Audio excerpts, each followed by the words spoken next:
Courageous, revolutionary, fearless. Born Elizabeth Jane Cochran on May 5, 1864, Nellie Bly was able to make a great impact on America because she changed American journalism styles, and she brought awareness to the harsh and often unnecessary treatment of mental patients by exploring asylums in the 1880s. As a student, she was a remarkable writer. After her father died and her mother remarried, she realized she had no one to depend on but herself. Her family moved to Pittsburgh, and after 5 years of searching, she landed a job at local newspaper, the Pittsburgh Dispatch, after impressing the editor with her bluntness. There, she took up the pen name Nellie Bly, the title of a popular song written by Stephen Collins Foster 35 years earlier.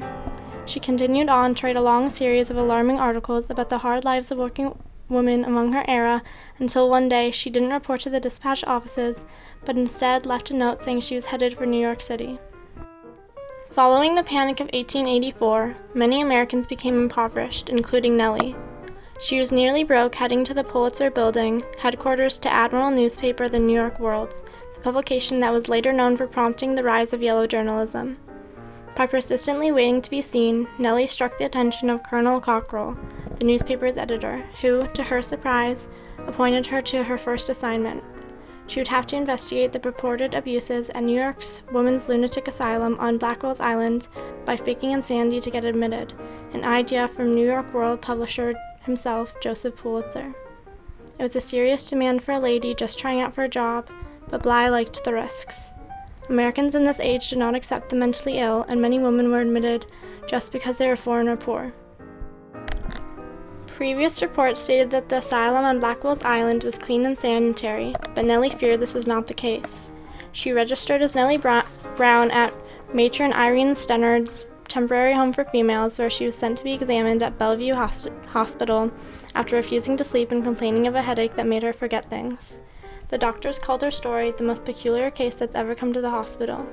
After the second night there, the doctor pronounced her positively demented, and she was taken by boat to Blackwell's Island across the East River. Once she entered the asylum, she was horrified, writing, "The insane asylum on Blackwell's Island is a human rat trap."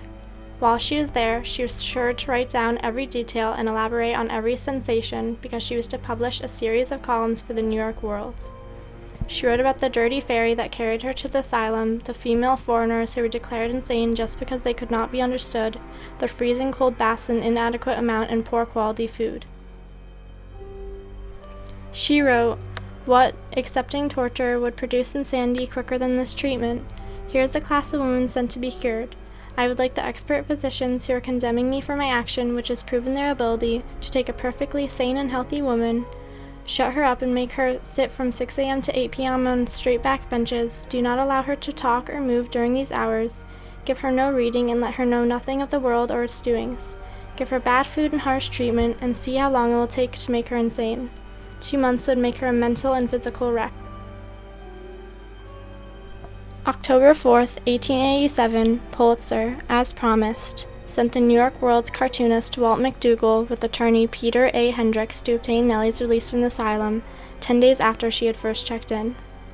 After her release, Nellie wrote, "I began to have a smaller regard for the ability of doctors than I ever had before.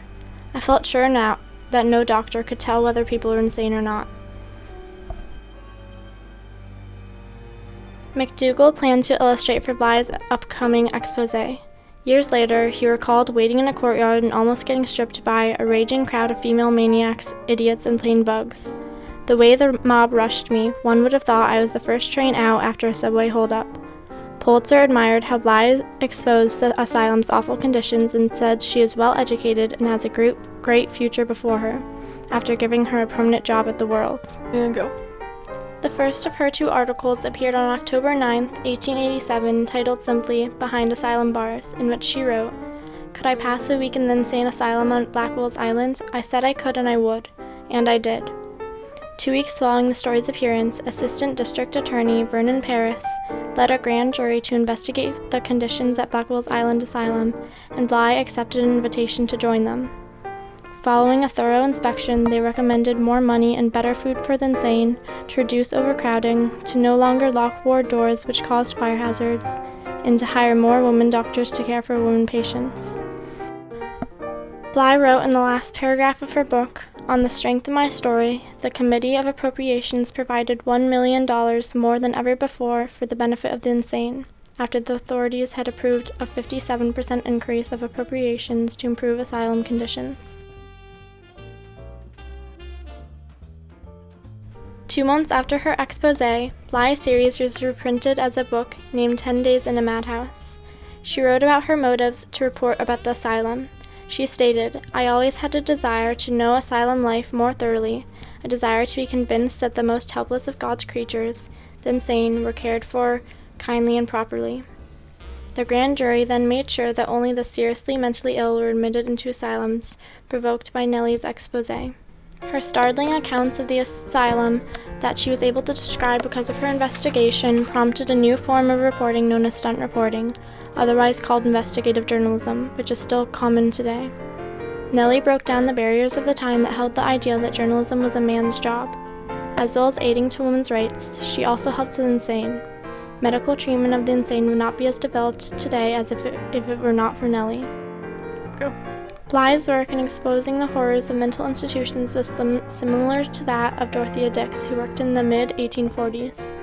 Dix also went undercover in these institutions by working as a teacher, where she had a front-seat view to the inhumane treatments.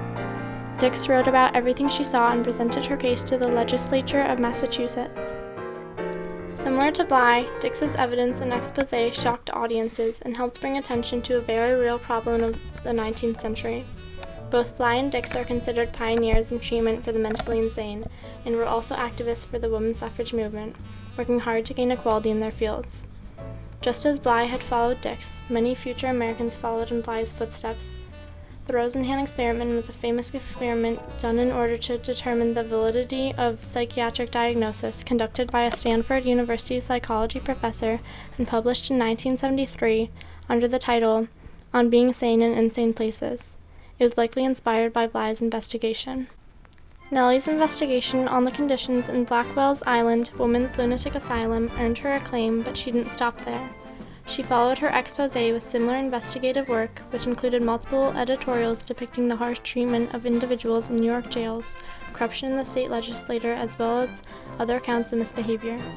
In 1889, the World sent her on a trip around the world in a record-setting 72 days, achieving further fame after she safely returned to America and published another book about the experiment, Around the World in 72 Days.